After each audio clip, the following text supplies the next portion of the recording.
ladies and gents. Welcome to another episode of The Grit Theory. We are so glad you found us today.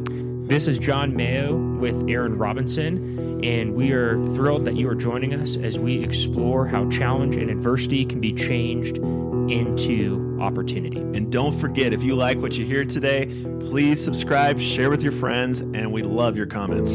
So without further ado, let's jump right into another episode of The Grit Theory.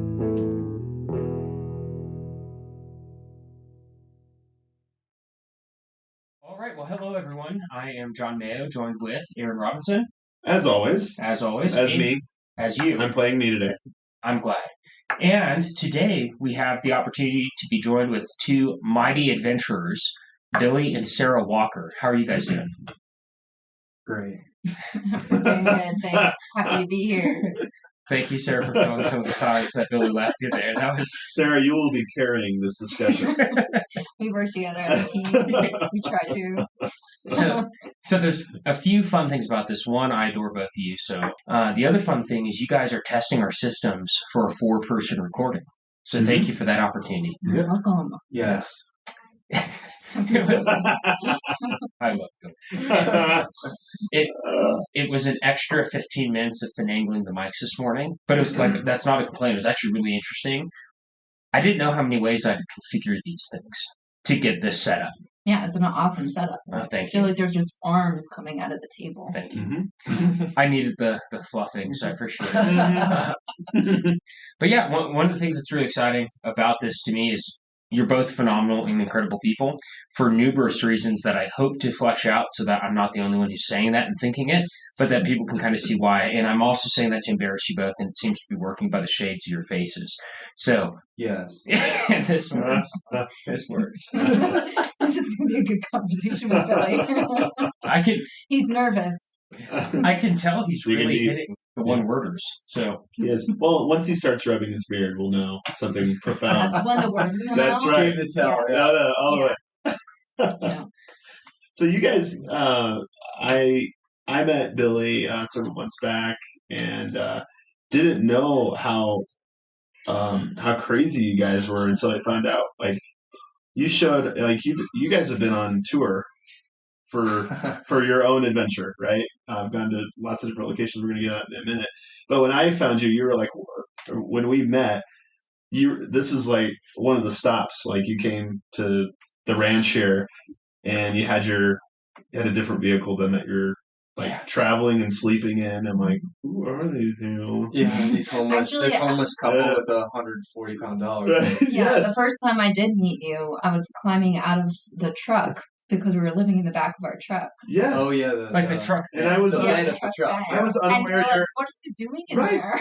Oh, we just sleeping. I Just sleeping. didn't know Was if that what Billy you had meant? kidnapped somebody or what I happened. didn't want to come out because I was kind of embarrassed. I guess. Yeah. I was like, I don't know if he's gonna think I'm There's someone Peeking living in behind the their curtain. car. Yeah. And Yeah. so like obviously context was important in that moment. I was like, what's happening here? Yeah. So to that context, do you want me to add some? Yeah, please. So a little bit for us to jump in.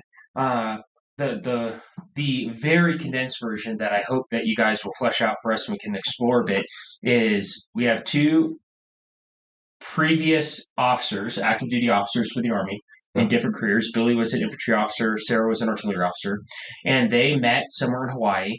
Cupid struck, the stars aligned, rainbows and sunshine. They decided that they wanted to spend the rest of their lives together and to leave said Army to go and live out of their van, which then turned into a pretty sick truck for a year. And they hit a bunch of bumps in It that didn't truck. actually turn into a truck.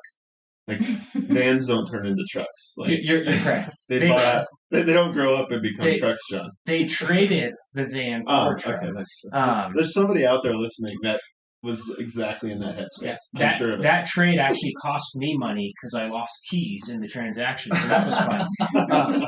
But they traded the van for a truck. They finished their trip because of what 2020 represented with COVID and things. Their plans changed. There was all sorts of things. It was their first time living closely together outside of a couple months because of the Army in a van. So wow. There's really? a lot of. I'd love to hear and I think we should just jump into it unless you have something. I'd love to hear like kind of the genesis of the story, your guys' meeting, why you made those decisions, and kind of what led into it. Yeah. Well, first and foremost, if we didn't have the Mayos, we would have never been able to do the whole trip because of all the different changes, because of COVID, because of the vehicle type, because of winter.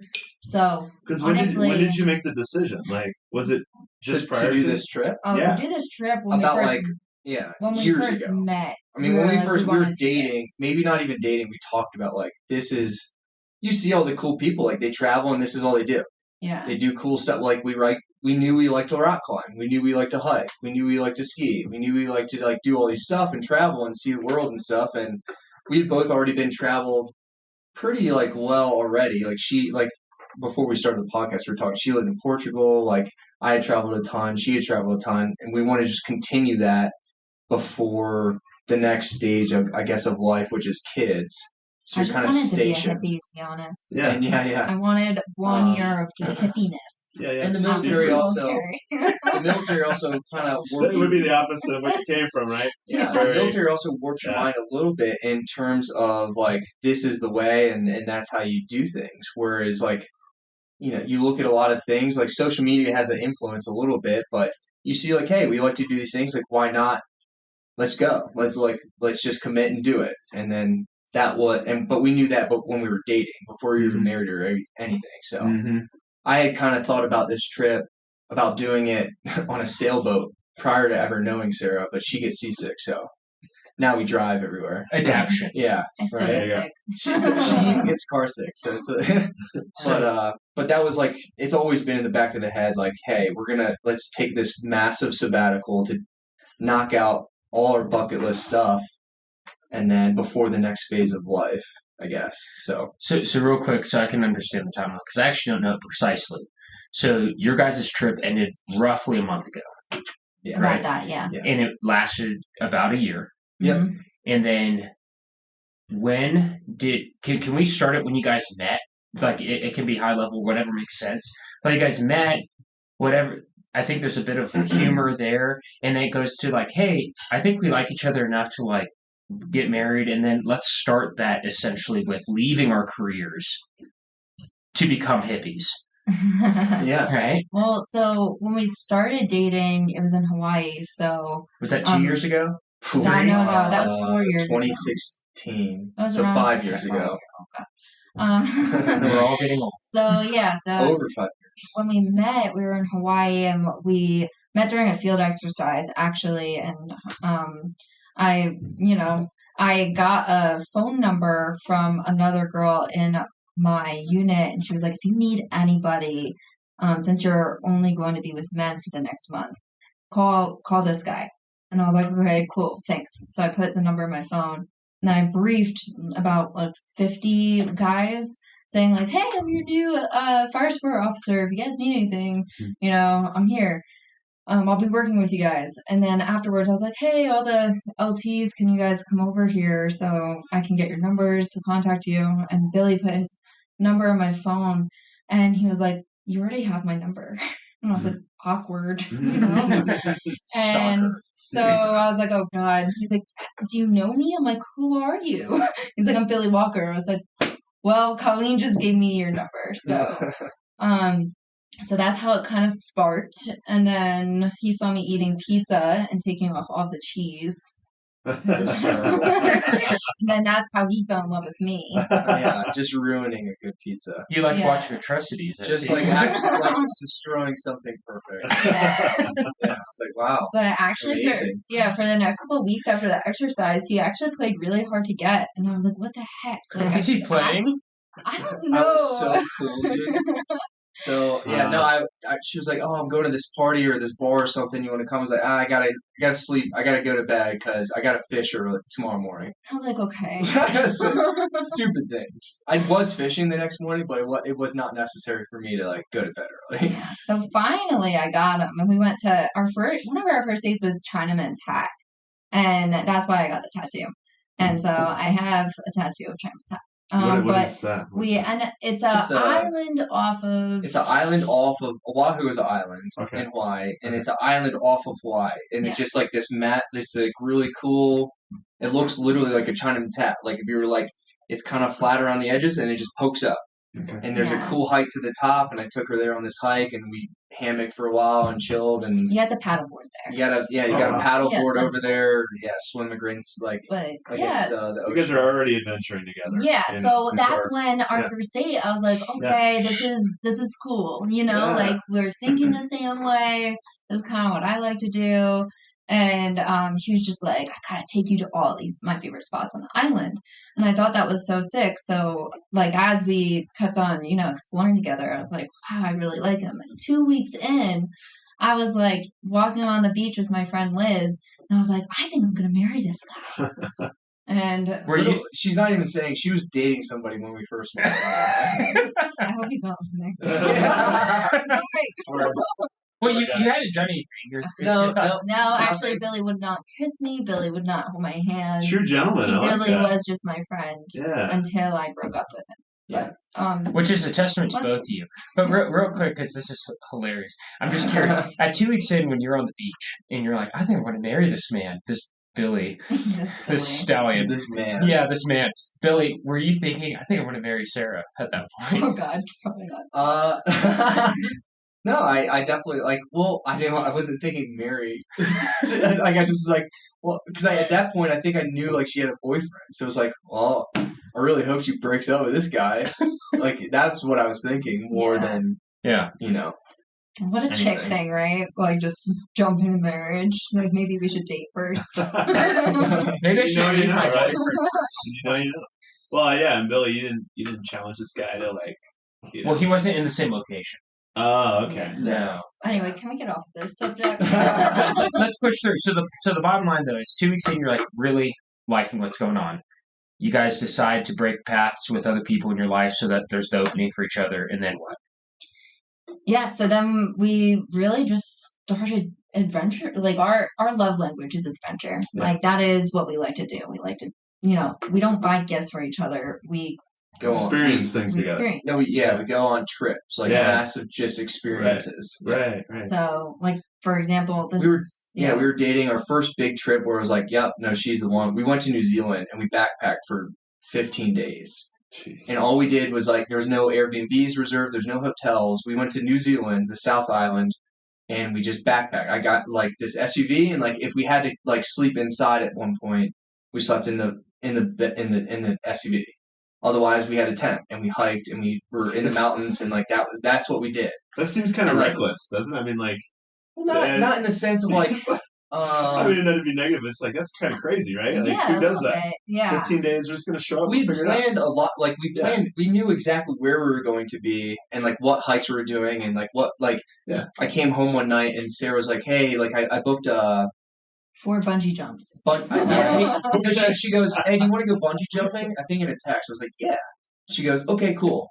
And then I come home, she's like, "I booked 4." Oh, and by the way, they're on the same exact day. So talk about adrenaline spike to just drop, and like at the end of the day, I'm like, I'm dying. Yeah, it was like a in terms of like a headache, like just dunk into like you jump off the bridge into like one of those river things below you. Then there's the biggest bungee jump right in the world or something. We did that one. So that one was cool. So 4 each or 2 each? No, 4 each. Yeah. One day. I know. How much drive time? Like you must have been just like going. The day was packed. At the end of the day, I have a headache from the adrenaline like spike to crash. Oh, the one was actually we went off in the canyon separately, and then the cool thing was our last one we actually did it together, so it was kind of more like a swing pendulum. Yeah, it was the big. And so we were together, but you go too. backwards. So it was kind of cool. Like they let you go, and you're floating through the canyon together.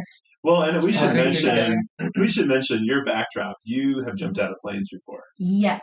So Halo Master. No. Okay. So helicopters, planes, sky buses. I really want to jump out of a higher balloon, but that's on the list. So wow. hopefully. Okay. But yeah, I like jumping out of things. And had Billy done that before?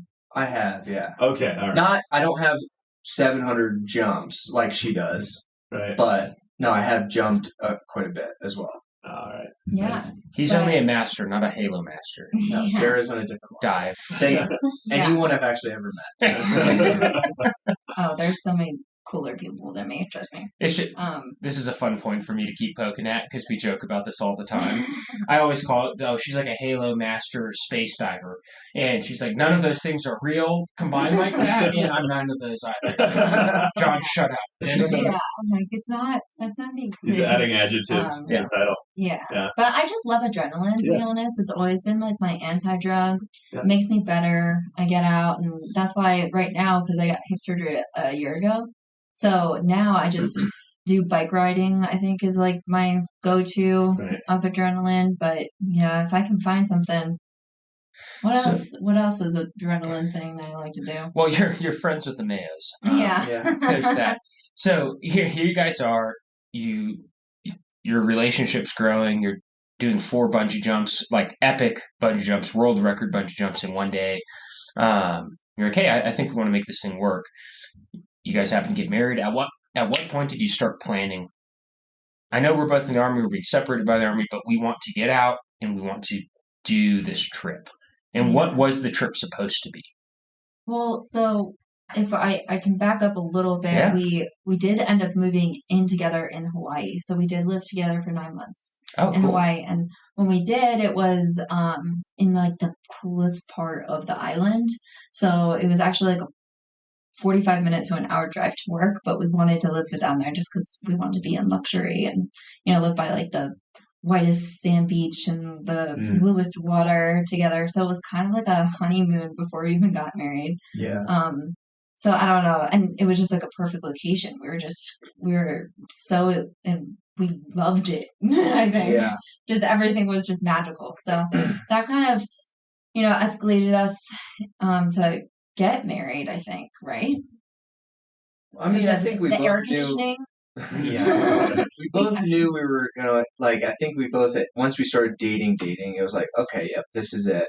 And then, the more like trips we did, the more we realized like how aligned like our values and like what we like treasure are, which is experiences versus like, hey, here's a like this, jewelry or whatever, like we really truly like measure things similarly. Yeah. I heard something. I'm curious what you have to say about this, but somebody told me real simple marriage advice. They said just make sure that no matter what, you really enjoy being around the person. You genuinely like the person. Yeah. It was like really, it's not like love, infatuation.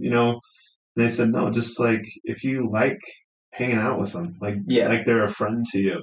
That's a really good indicator. You guys have a good distance. That's a perfect example of like why we like didn't break up or anything during this like one like full year sabbatical of living in a van versus I mean if you do watch social media, like a lot of the people that are these influencers doing that stuff and that are couples doing it, like they do break up. It is not like an easy thing to live in like 10 square What are you feet. talking about? Yeah. It's an amazing adventure to share with somebody, but it is tough. But like we had done like I said, New Zealand, we were dating and we did this backpacking thing like where we, out of an SUV, we only had to spend like 2 nights in the SUV because it only rained 2 nights out of the whole 15 days. Yeah. Versus like in the tent or we're camping or we're doing like amazing things. Then we did like another 17-day backpacking thing in Thailand where like, we had like really tested like, and we realized like, no, we can make this work. We enjoy each other's company to the point like, hey, we can, we're laughing, we're having a great time. We don't need anybody or anything like around us necessarily. Like, it really is, even when I was at that bachelor party in Austin, like I was talking to you and we were just giggling on the phone and the one dude, Connor, he goes, who is he talking to? And the one guy's like, oh, he's talking to his wife. It's like, dang. That's cool. That he's actually like laughing versus like, oh, hey, like, how are you? We giggle. So it's, things are, everything combined. Yeah. But just the fact that we have shared values in terms of measuring what is important to us versus things. You kind of tested it out, and I like that you guys were really real with who you were. Like, you could have like paddleboarded to the China Hat or whatever, and like, and that's not your thing.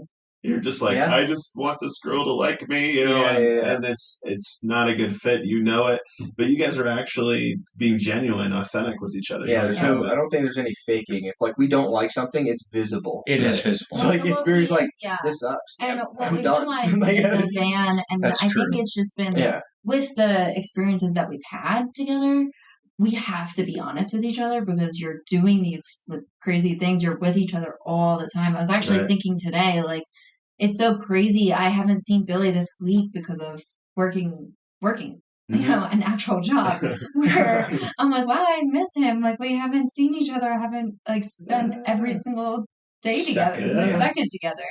But You're yeah. not 3 feet from each other's face. you know? Yeah. Well, like So just it is the different. the trust and the openness too. Like we would do some like multi-pitch climb stuff, like the one in Telluride. We're doing a multi-pitch and like we're on pitch 2 or something, and like the rock wasn't great, very chossy and just like kind of loose rock I told Billy, I think I'm gonna black out. and she goes, I think I'm blacking. I'm like, no. what? On the rock. And like I'm so as scared. on the side I'm of this so like scared. massive cliff, and I'm like, Yeah. I was okay, scared correct. Oh, because- sick. Yeah. Wait, who was in front of it? Were you leading? I was up top Yeah, he leading. was leading, and I was like, I don't trust a rock. Like, I'm very nervous because it's conglomerate rock. So Aren't you belaying him while you're he's saying this? belaying me. I was up actually. top, already set the anchor. Okay. They're I'm both, trying to bring her up. they're tandem climbing. So Yeah, they're both. because now no one's on the ground. So now So you're we're both already up. up. Right. Like Yeah. How high? Probably 100 That was like meters. I said. So Right. second pitch is like we're like meters. 100 something. Meters? Sure. Meters So like Yeah. 300 feet. Yeah. Yeah. But like we already had to hike up quite a bit to get to this cliff face. Yeah. So look, like it was just like We've a probably a climbed- combination of things, but we've climbed a ton, and this was a super easy graded route too. It was just more of, just in terms of the testament of just saying like, hey, I don't like this. Like Sarah was like, hey, I'm done. Like, Yeah. all right, like all And right. sometimes, So we especially wrap when down you're and like doing- that's it. It just has to be totally open. when you're doing like these sports that, I mean, obviously it's like your life. Right. If you don't feel confident, like if I just pushed through it and didn't feel confident, then the next time it's on me. He's trusting me with his life, and I'm like, Yes. well, what if I'm too nervous, know? Right, And right. so, and then the next, we actually did like another one, like I think a week or two later, another multi-pitch, and I was so much more calm because of the rock and because he actually kind of walked me through everything. And I think it was like more of the prep that I needed. I'm just, I like the adrenaline. I like the sports, but I like to feel comfortable when I'm Right, doing them right, and right. safe, So yeah. Which so is such he a walked us juxtaposition. through. Yeah. Well, I love to feel like I'm about to die and the adrenaline from it as long as I feel safe. Yeah. Oh, We yeah, were yeah. actually talking about this yesterday because he's like, I really want to paraglide. And I was like, but I really want to get back into skydiving. And we were talking about this. I'm like, but Billy, skydiving's so safe. And he was like, what are you talking about? I'm like, it is. You can control it more. Yeah.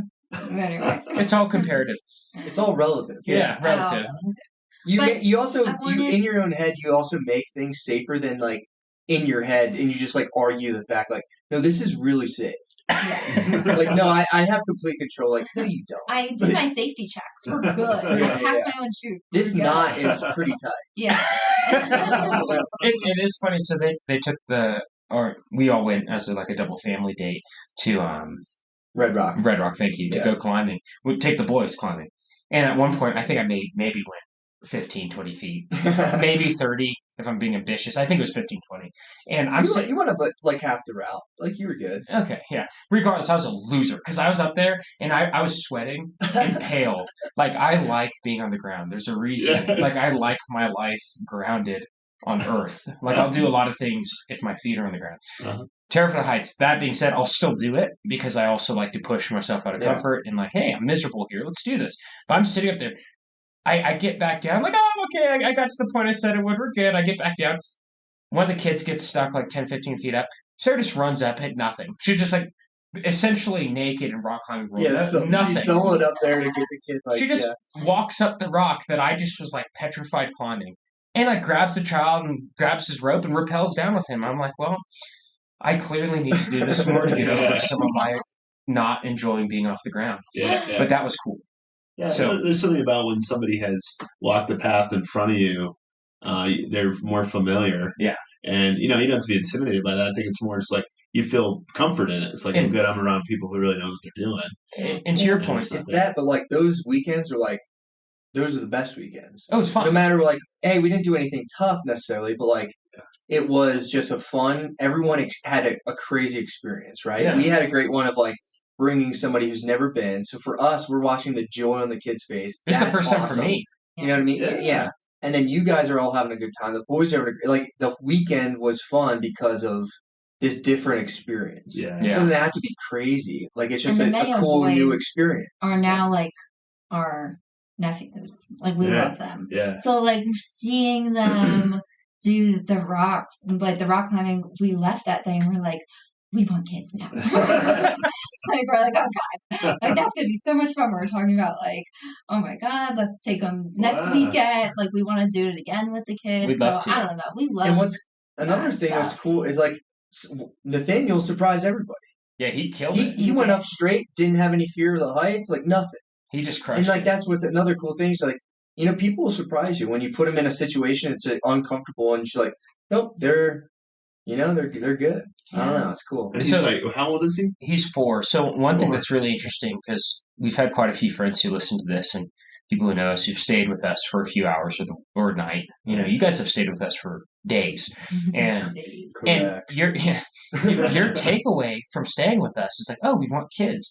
The reason I just want to highlight that is because most people leave our house and they tell me that was the most effective birth control I've ever. Yeah. So, like, just a little bit on the Walker character. They're like, oh, yeah, skydiving's safe. We've jumped out hundreds of times. These things are fine. We're with the Mayo horde of crazies. Let's have kids. Beautiful chaos. Yeah. We love chaos. It's so much fun. It's not unlike though the climbing experience you had. Like you went up and came right down. Sarah runs up it. It's like yeah, you have a family. It's like observably, oh, okay, it's not that hard, right? You just run up the rock, right?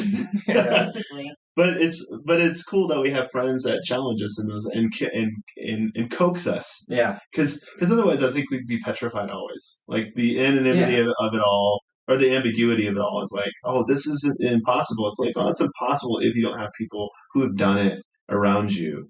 Well, And I mean, I think watch that's a beautiful thing of social media or these podcasts. Like, is you watch these people's like, just name drop like Jimmy Chin or Travis Rice, these dudes who like go up in like Grand Tetons and hit these amazing lines, snowboarding and skiing. It's backcountry, and they go heli skiing and this and that. It's like, well, I mean, all they're doing is skiing. Like, I know how to ski. Like, why can't I do that? Mm-hmm. And then you like, yeah, you take one course or a couple courses on avalanche control stuff and make sure you're safe.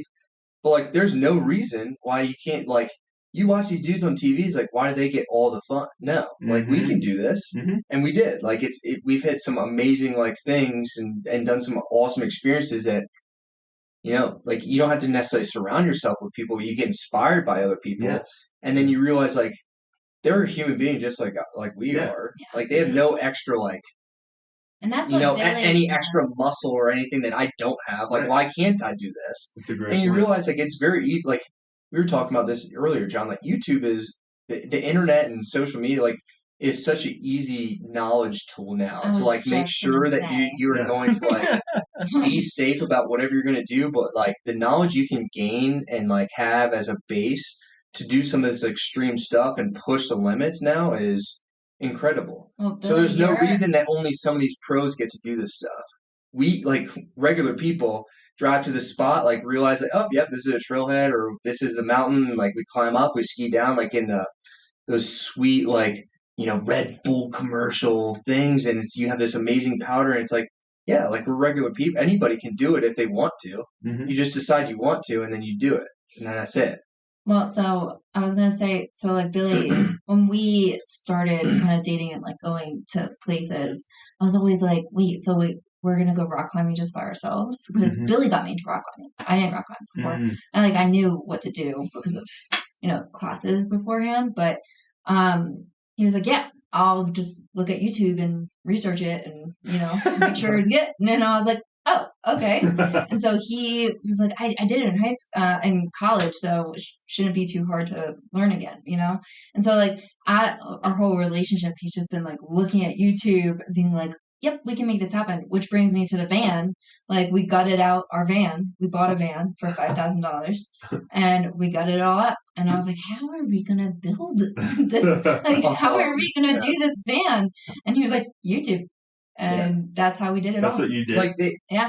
that and like I mean some Yeah. forms, but essentially it's like, hey, like how do I'm not an electrician, but I've like wired this van completely now with solar and a generator and this and that. It's completely like self-sustaining van because like, oh, YouTube, I learned how to be an electrician, like and wire stuff.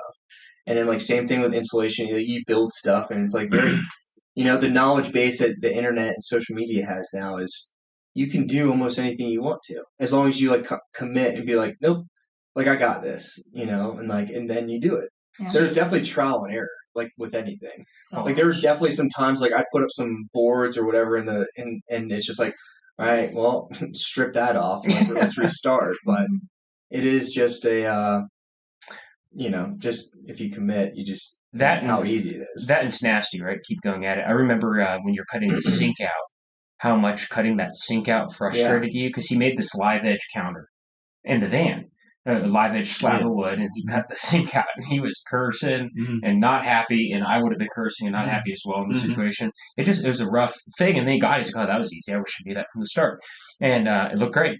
And I think I ruined it, but he fixed it, and we were good to go after that.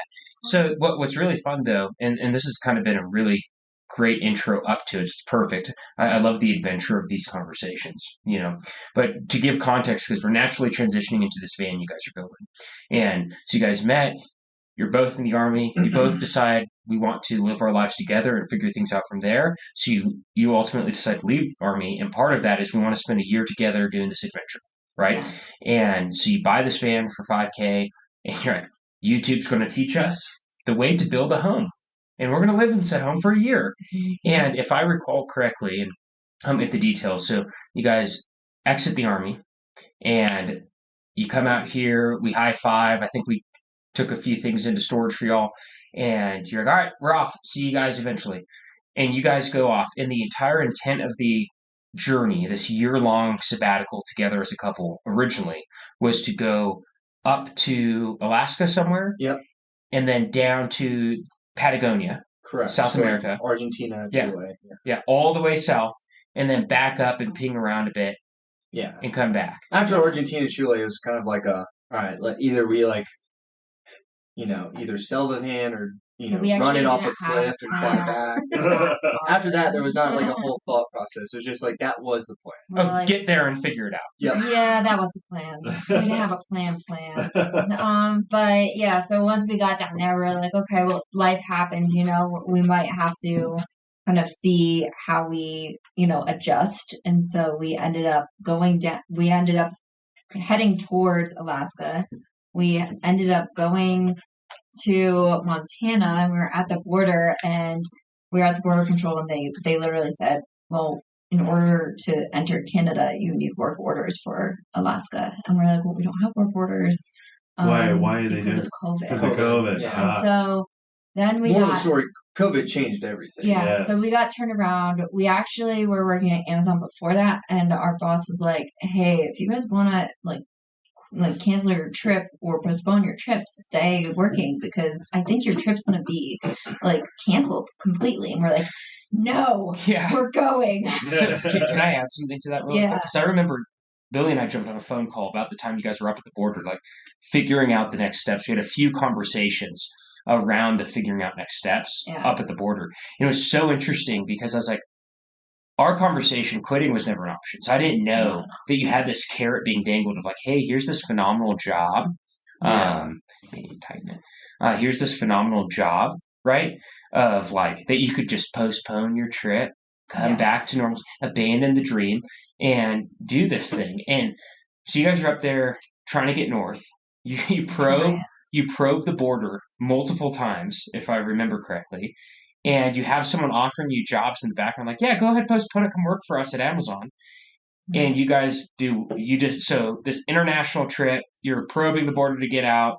You have a job being offered, and what happens? We actually were that night. We started looking at ferries. Yeah, we were like, all right, well, screw it. We're gonna go to Washington on the coast and take a ferry to Alaska to get up. All of them were booked up until August. Yeah, it was either they were canceled because of COVID or booked because everyone else had got canceled earlier, and Plus, it was wasn't it like It was like- $3,500 yeah, it was one like way? it was like $3,000 one way.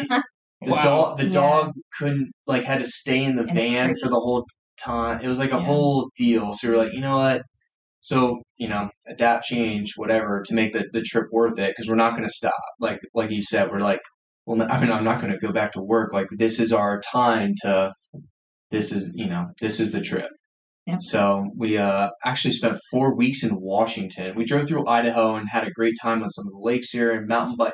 We bought mountain bikes randomly because we're like, all right, let's get into this hobby now. So we mountain biking a ton, still rock climbing a ton. Had a great time in Washington, going to the bikes were really the national parks were closed down. most of the national. So we were in Glacier National Park in Montana, yeah, and the roads were closed, but you were allowed to either hike them or bike them. And this is a perfect hike that we wanted to do. So you're like, but it was like 10 miles up the road. So we bought mountain bikes specifically to bike up to the trailhead. Then we Chain them to a hiked. tree. Yeah. We hiked. Actually, yes. We did this amazing hike, and then we came back down, and then I think that was like a 30-mile day, or like maybe even more, because of how much we biked and hiked and biked back We just to the wanted to do car. something in Glacier National Park. So Yeah. we did that, Beautiful and then place. spent like a month in Washington, which is Yeah. a beautiful, beautiful state. Sarah ended up breaking her elbow. How? Oh. Oh, just me being me. Well, so we were actually at his buddy's house, from college, right? Jamie's from college. So we, ended up staying at his house. It was awesome. It was just like looking over the water. It had a huge pool. So sick. So we had a 4th of July party coming up in like 3 days. So we got there 3 days early.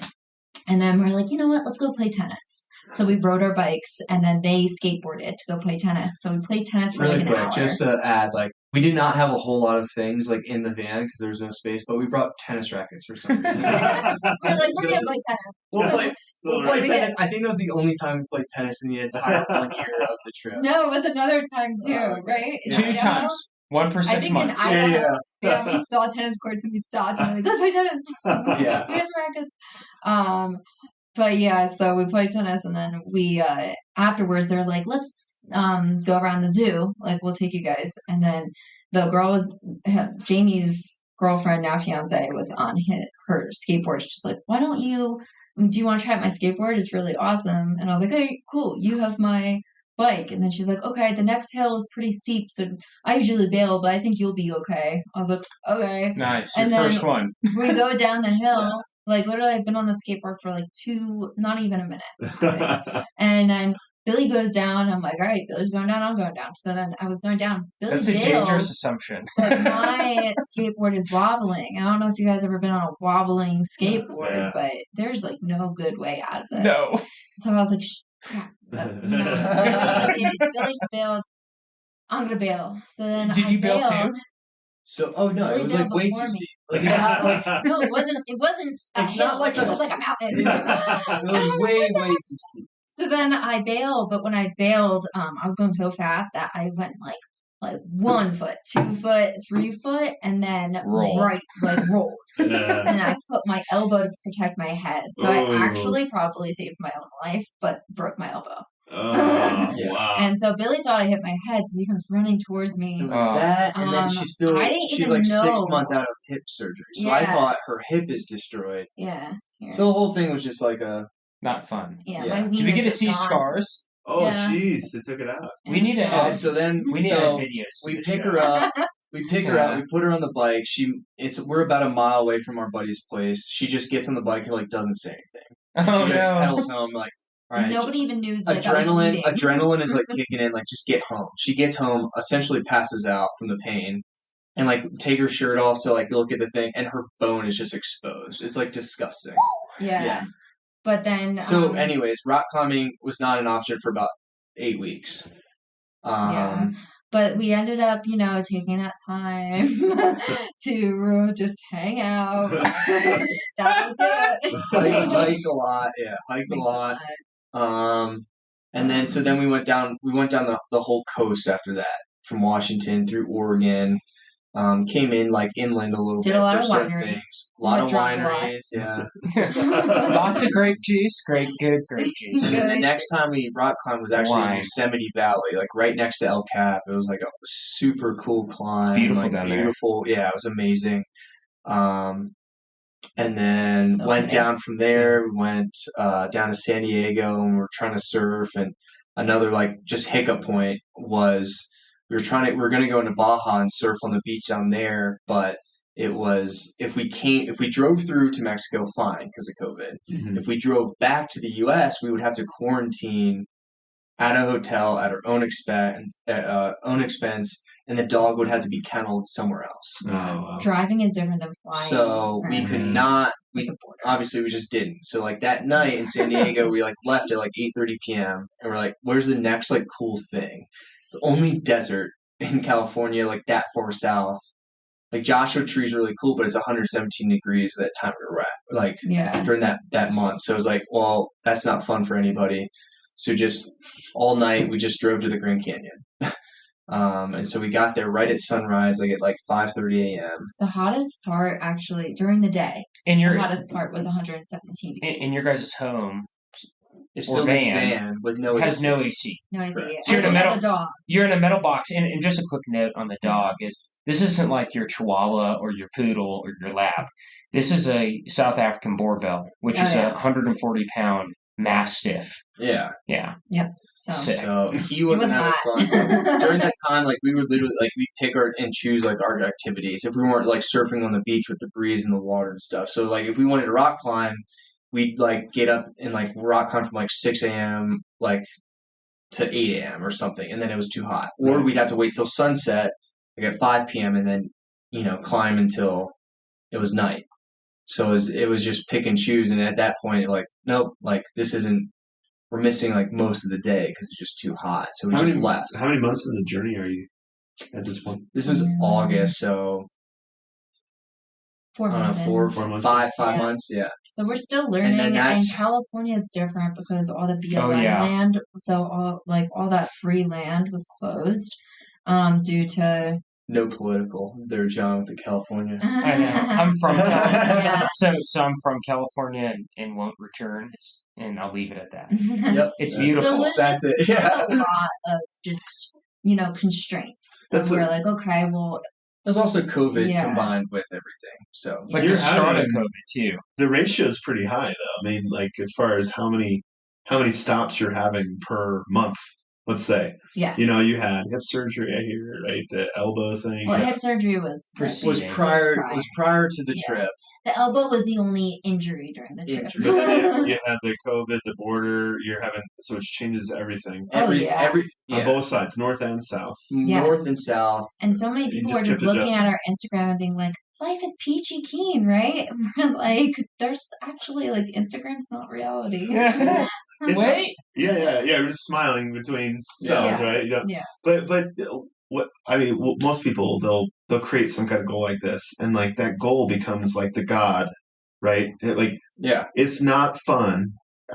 This is not an accomplishment unless I get to Alaska Yeah. or down Argentina, right? Yeah. And you had to adjust, like mentally, like okay, what's the real goal here? Is it the destination or what is it? Like what are Actually, you that's cool that protecting? you say that. Yeah. Because Yeah. That was a that was massive hard dilemma. at first. so Yeah. how do you Yeah. work through it? So we were talking about how I remember that night in Montana. We actually can't. When we got Yeah. to Canada, turned us around. We were in Canada, and they like no, like get out. Oh, okay. And so we camped at this beautiful lake. It was awesome, actually. Like the whole. I mean, I was miserable. I was like, this, changes very everything. sad Billy.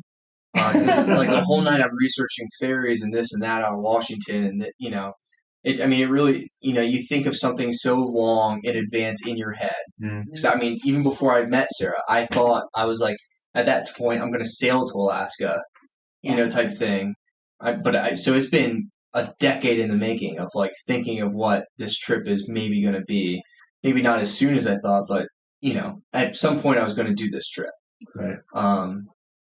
We And just so- had to have a lot of talks, I think. It was just like a lot of back and forth that night particularly of, okay, like, because he was like, I want to do our plan. I'm like, I know, I just don't think I don't think it's realistic anymore. Mhm. Like, what are we, There what was can a we second, achieve? there was a second of like, well, maybe in a month, like restrictions, because at that point it was so like month to month, like, oh, restrictions are going to open up. Yeah, that's why we kept on going down the West Coast, because we were like, well, at least maybe we can do the second part of our trip, Mhm. Mexico through Mhm. South America. Yeah. So, it's just a realization, I guess. Like, and once again, like complete open honesty about like, hey, like I know we planned this, but it's not freaking happening, man. Yeah. Like, So then, like, yeah, like get in your head, like let's plan out a new amazing trip. And so this trip became an awesome trip of the U.S. So real quick, I remember distinctly because I had the privilege of being distant but walking through it with you guys from Yeah. a significant distance. There was a turning point. I don't know the details behind it because I caught it. There was the unhappy, like we're figuring this out. You guys are going to do some adventure in Southern California, and you return around, and it's like 2 weeks until we talked again. And in that 2 week span, there was a switch. We're like, yeah, our trip's completely changed. Our plan is ruined, but this is going to be awesome, and this is what we're going to do. yeah. And there's this shift from those two conversations. So, like, at what point and how, right, did you choose to say, nope, this is not ruined. We're going to make this amazing, and amazing just changed. Yeah. How did that play out? Well, because of how hot it was, like it was getting 117 degrees some days, and then that's when the wildfires were happening in California. So we're like, well, how are we going to do this? Like, we have such a huge dog. He's panting, like he's hot, like we're hot.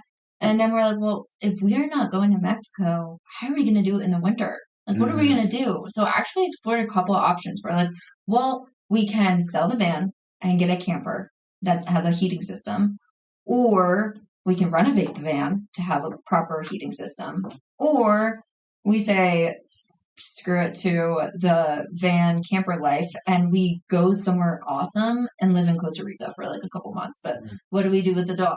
Right. So we're like, guys, help us. And we actually went to John and Lindsay a lot, and so we kind of talked about like let's see how can we make the camper option happen. And so we talked to John like, hey, can we stay with you guys for a couple of weeks? And they were part of the transitioning process. Mhm. John actually sold our van for us.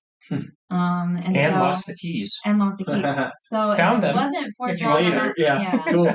So we got somebody to buy the van, but our van was sitting on this property for a month while we had the truck driving towards New York to go get our camper. Oh, We bought our jeez. camper in New York. Super fun comment on that, right? Yeah. Yeah, so the keys are in one of my pairs of shorts. So I paid for someone to come out and make emergency keys because the next day the guy who was like serious about buying it was coming. And then he left. And the following day I found the keys again. So that's fun point one. I have two. I fibbed. Fun point two, though, is like, yeah, they get the truck here in Colorado. They leave the van here, which is their home. They now have a truck, which they make into their home. For a couple of weeks until you get the 5 camper. weeks. It was We 5 lived in the weeks. bed of this truck for 5 weeks as we went to like Wyoming, Mount Rushmore in South Dakota, the Badlands, the Black Hills, But hey, it was UP, luxurious. Oh, yeah. Michigan. You had a hardship. Like it was Yeah. amazing. We had a horse show, so we were okay. There were definitely There were nights when there were it a couple nights that we wet. had to like we put on like the tarp on top of my it because it was not like 100% waterproof. There was a bad storm. Oh, I was like, Billy, it's leaking. It's dripping on me. We're like, we gotta get out of this thing. We actually visited my aunt in Michigan. She's like, oh, honey, you guys come sleep inside. She's Yeah. like, yeah. I was like, don't worry, we're getting a camper. We're not totally homeless, but we were. Yeah. But no, it was awesome having the Mayos and having them be part of this transitioning process because honestly, we wouldn't have been able to do it because we used their shed to put all of our summer stuff in because now we're transitioning to winter. Right. And yeah, so it wouldn't have happened. We would have had to either get storage or figure something out. But, Did you have voices that said quit? um, No. No. Did you? I think I did. Did I you? did, and Billy talked me out of it. I mean, there was Well, times when I would be it's- emotionally like, External or internal, I should oh say. my God, like, Yeah. I think, how are we going to make this work? And Billy's like, we're going to do it. He actually was pretty amazing with it. He's like, That's cool. we can do this. Like, we got this. Like, all we really need is, and that, I think that through all the adversity, that's when your question of like, well, how did you guys make it work? And I think it was just like, when I was down, he was up. When he was Mhm. down, I was up. And like, we really had to, if we were both down, I don't know if we would have been able to make it work. There were definitely days where we looked at each other like, this sucks, and we're laughing about it. Right. Yeah. Like, this is miserable. Yeah, like when we were in the back of the truck bed in the Badlands, There was, and like- it was just wet. It was, a storm. and there's days like when Unless you have a dog. we were in California and we camped at a spot and there was like a fire tornado like 100 meters away. Like We were like, it was like this is wait, like tell this them is the story. This legitimately is funny. well You I, heard the story. I'm not Right? sure. I'm learning a lot in this conversation. This is wonderful. Well, when we were going from Yosemite, we're going from Yosemite and we're going to Big to Sur to go Monterey. surf. And we're like, Yeah. no, we're done like rock climbing and stuff and well, so we're it was gonna go just surf. hot. Like Yeah. let's go to the beach and surf. It was 97 degrees in Yosemite, and we're like, well, let's get to the coast. It's gonna be less, like, it's gonna be colder. So we ended up starting to drive. Well, I just saw the thermometer. It was literally just going up, and then it reached 105 degrees as we're driving. It's like 3 p.m. And I'm like, oh my God, Billy, like, it's not gonna get any colder. Like, silly us, we're driving through a desert. Like, duh. And so he was like, yeah, the van's making some funky noises. Like, we should probably. It was just like pull overheating over." Yeah. I mean, the van was awesome, but it was also like it had character. Right? Yeah. So it was, it was an Chevy. older Chevy high top truck that I put a lift on, some beefy tires. It looked cool, but It was however, working. I was definitely working. and like with as much like gear, like rock climbing gear, we had our skis in there because we skied at Mount Rainier in Washington in the summer, just because there was still snow. Like Yeah. we had every season's worth of. We had a paddle board, everything, a surfboard, Yeah. everything. We So had like two paddleboards. this thing was like at its capacity in terms of like weight and like we're going up some passes too. I'm going like 25 miles an hour just to get over a mountain pass. I'm like, Yeah. we're overheating, babe. Like we need to pull over. Yeah, so he was So, like, like- find somewhere with like shade or water. I was like, all right. So I found San Luis Recreation Center, and I was like, cool. It's a huge lake, and so we're driving in there, and it is packed. Like we got like one of the last camping spots. There's like probably over 100 camping spots. Everyone taken. I'm like, who the heck is out Yeah. here? You know? And you're going past these people, and they have long sleeves on, and I'm like, what? Yeah. Like, and Sunburn's so, a thing, huh? yeah, and so Well, we no, finally they're just like find- comfortable with 100-degree heat. Oh, Yeah, They're just like, people- oh, it's fun. yeah, No, and then yeah. I'm looking at the lake, Nice. like quote unquote lake. It's a marsh. Like, it was literally a marsh. It's disgusting. It was disgusting, but people were swimming in it. And I was like, oh my God. And then so we finally found a camp spot. We pull over, and then Forrest starts running after like this trash that's moving. Snake. I'm like, Oh. great. Wait, was it a snake? It was a rattlesnake. Oh, so it wasn't trash. It was No, not it trash. was It was a trash. rattlesnake. No, it was It under the appeared to trash. be. Oh, Yeah. I Okay. think it Good. was just like it was too hot, so it was trying to get some shade. when the rattlesnake is trying to get shade. And Yeah. that's when you know You shouldn't you're be there. screwed. Yeah. Yeah, so we're like, let's get the tent out and just sit in our chairs in the tent. Like With because no by the way, tar bar. mosquitoes are everywhere. So we're like, This sounds fun. we need to be outside of the van because of how hot it was. So we got the tent out, and we're now in the tent with Forrest because Forrest can't be trusted by the snake. So we sit there until like what 11 p.m. It We're just sitting there. it was It's still too hot. because it was still It's 100 still degrees. over 100 Just sucking degrees, all and your it's like energy till in. midnight. Yeah, and Yeah. by the way, so Mexican music is blasting, which it was just music blasting was just a lot. Yeah, You know, the people until camping 3 next yeah, next to us, I mean, until they're partying. 1:30 p.m. So a.m. a.m. And that's when AM. we got to sleep. It was like 1:30 a.m. Yeah. because everyone stopped partying. Yeah, and then And at 3 a.m. all of a sudden, like I feel the wind was just like a little too strong, and I was like, Billy, I see lightning, and he's like, it's just heat lightning. I'm literally looking like like eyes open, staring at this bolt of lightning. I'm like, nope, that's a bolt of lightning. And the wind is That's picking up. standing there. Yeah, and he's like, no, we're good, babe. Just like lay your head back down. I'm like, So I'm just like standing there. And then like after 5 minutes, like I've seen multiple strikes and I'm like, we gotta get in this van. Right. And then all of a sudden the wind starts picking up like within seconds. Like after I'm like, Billy, no, we really gotta get in. Like how many miles per hour do you think that wind was? It was like insane. Because then like all of us, I don't know, like 80 miles an hour, like winds, and we're in the desert, so like that wind just picks up sand. So now and we don't have the tarp on our tent. We just have like the mosquito net type thing because it was just too hot. So like we're just getting pelted with sand. Is like our dog Forest is like, miserable. what is going We're on? like, what the heck is going on? And then all of a sudden it's just like, yeah, there's like a fire tornado like just north of us, like. And we're like, all right, get in we just toss everything. Like, screw everything. This. Like, it was, It was horrible. I think we just laid there for an hour and a half. We finally got to bed, I think, around like 4:30ish, and we woke up at 5:30. 5:30, and we're leaving. In the van at this point. Yeah. We're in the van just like with things tossed in there. There's no like, Sand organization whatsoever. Yeah, sand's everywhere. Forrest is just like, Forrest is panting. What is happening? Yeah. And I was like, we need to put the air conditioner on. So he was like, well, then let's start driving. So then we drove. We said goodbye to our rattlesnake that was now on the road. oh, so you kept watching him. So like, we saw him. Oh no, he was dead at this point. He looked dead. We didn't verify. Yeah, we didn't verify, but he was just. But it looked very dead on the road. I was like, oh, was it too hot? Like I actually don't know what happened to that rattlesnake. I don't know. we really care about this rattlesnake. Yeah. Forrest knows. Yeah. Forrest. Yeah. So, But yeah, so that was probably the worst night of the trip. okay. But the funniest, and we reflect on it all the time. Yeah. But just in terms of like what you were saying, Aaron, is what there was like that realization of like what is the point of the trip? Yeah. It wasn't like, hey, we need to get to Alaska and we need to get to Argentina. It was just like we want to spend this time that really is our only like this is about our only time to do something this just flat out kind of like whatever we want to do, we can do it. No kids, our house was rented out. There was really no responsibilities. If we wanted to go like I said, we were in San Diego, like, hey, you want to go to the Grand Canyon tonight at 8:30 p.m.? It's a 10-hour drive, like, yeah, sure.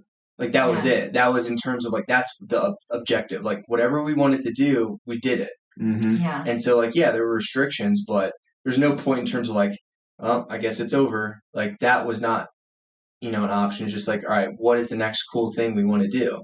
All right, so it might not be Baja, Mexico, or surfing every day. Now it's, we're going to the Great Canyon. Then we went to New Mexico and, like, climbed this volcano thing, which was cool. And then we rock climbed. And then, boom, we're back here, like, at the Mayos for that first time, like, that first week where we're refitting. That was awesome. Bought it, like, a new truck and, like, adapted to, like, hey, what is the next phase of this trip? Are we stopping or are we, we can't go international. What is the next cool thing that we can like choose to do? And we're like, let's be ski bums and ski all winter. So we bought an Icon pass. We already had the Epic, bought the Icon. And it's like, yep, we need to upgrade at this point for, in terms of insulation and heating system and Force having more room and this and that, whatever. So like, nope, that was a plan. So you just like, we committed to that. And like, that was our new thing. And so we skied all winter. You guys had so you revisited the goal, but you did it together. I think that's I think one of the key elements there is that you guys decided to lean into each other and kind of go, hey, what do we want here? Yeah, and I think it Let's really talk about reflects upon like life in general. Like you have an idea of where you want to go in life and Right. what you're going to do with your partner, right? But then nothing ever goes to plan. Like things always happen. Like there's things that you realize in your house, like, oh, well, actually, we got to put $20,000 into this for the house. We're actually not going to go on vacation this year, but you know what? We're going to have a really nice house. Yeah. Like things like that are just going to happen throughout your whole life, no matter if it's on a cool trip or if it's going to be, just a house renovation. But it's the cool thing is when you make decisions and you go through them together and you're like, well, we did this and we're making life like the best we possibly can. So there's There's this cool thing, and every time it keeps coming up. If you don't mind, I'll just. It's a plug at this point because every episode this comes up. But the old proverb that if you want to go far, go together. If you want to go fast, go by yourself. And it's funny because I have no intent to bring it up, but it just becomes such a central part of the conversation.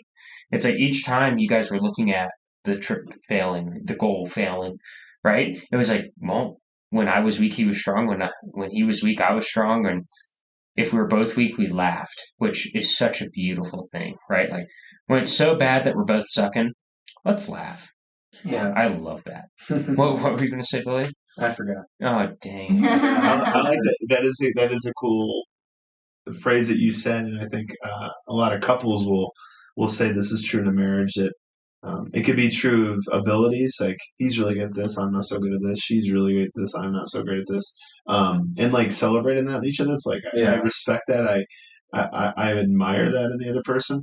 But then also emotionally, like that's what an incredible gift that like when one of the other person's weak, the other person can be strong. Yeah. And sometimes we got to assess like if you are a little bit stronger, maybe that is your critical role in that moment. Yeah. Any more strength than they have, they're needing every ounce of it. And you guys were able to lean and really teeter-totter off each other and keep moving down the road because of that. You never really stopped. It was more just reassess and not quit. I think so. I remember what I was going to say. Yeah. So like a lot of it too, like in terms of objective too, is when when we're interviewing for these jobs, or talking to our parents' friends, or whoever family. It's like you're talking to some of these older people, and like, man, I wish I could have done that. Or you're talking to some of our friends who like have already started their next career or whatever, and have kids and this and that, and they don't have the ability to just like roam free whatever they want for and there was a time limit to this. Like we knew this is not going to be forever because we want kids as well. We have to obviously get jobs, again. So it was like, hey, like I think in my head it was like I never want to have to like look back and think I wish. Right. Which a lot of the people we've talked to, like, man, that's amazing. I wish I could have done that. It's like, nope. Like we wanted to do it and we did it. Like that was it.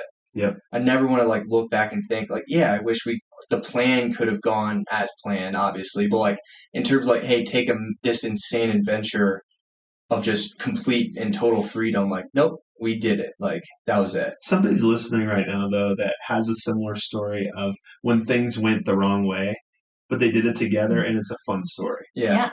I mean, the tenacity and just be like looking at each other and knowing, hey, we can get through really anything as long as we do it together. Yeah. I mean, it really it can go on any life lesson. Totally. It really can.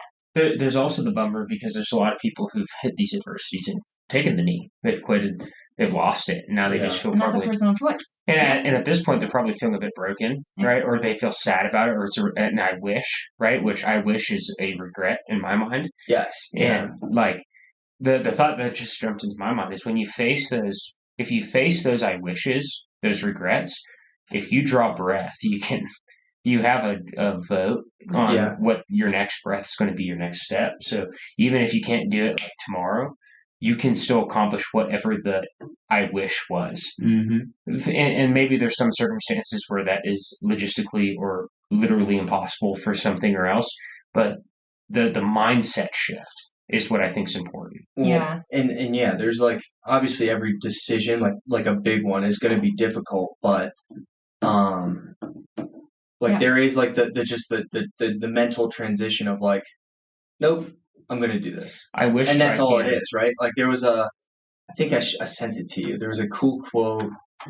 Some movie, I can't remember. Cameron Haynes posted it. It was amazing though. It was some movie. It was like the boxer Vinny Pazzarelli or whatever. I can't remember the name specifically, but he broke his neck. He was a boxer, like won like some won a belt, whatever weight class he was in. Broke his back or his neck in like a car accident. Was not supposed to walk again. Wasn't supposed to like box again. And then like went back and got like won again, like his title again. He won it back and like the reporter's like, what's the biggest lie somebody's told you? It's like, it's not that simple. And she was like, what? And he's like, no, that's the biggest lie. It's not that simple. It's like, you figure out what you want, you just do it. It's like, it is that simple. You just turn your mind, you just turn that transition, be like, yep, I want this. Yeah. And that's it. And Billy really did get us through a lot through the trip, because I think my mind, and it was such a growing experience for me, because my mind was a little bit more like structure.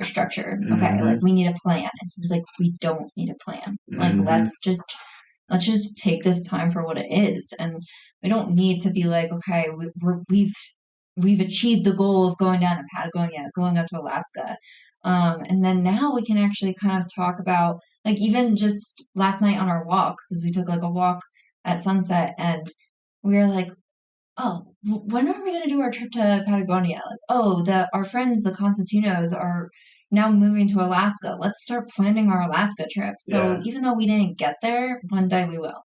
Yeah. There's a poetic beauty, I think, in life.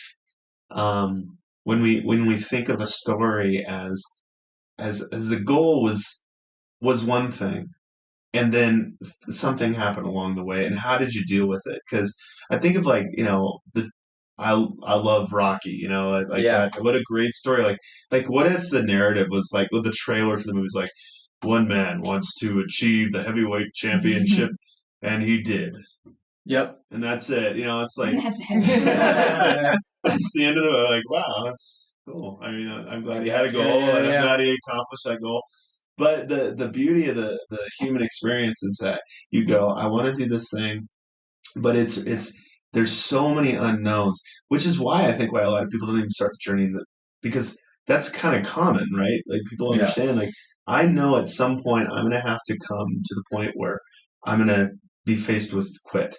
Someone's going to tell me to do it. I'm going to tell myself to do it. I'm going to hit some wall. I'm going to hit some adversity along the way, whether it comes from me or outside of me. And what am I going to do about it? I'm worried that I will quit. Yeah. And so I won't start. Yeah. And now your story was one where it just kept coming almost to a humorous level, like where you were laughing. Like, can you believe the sandstorm right now? Like, this is crazy. But you guys had agreed, like, the goal together is that we're going to be doing this adventure because, as John brought up, I don't want to say I wish. Like, it's that important. We have got to push through. My story won't be, I wish I had done that.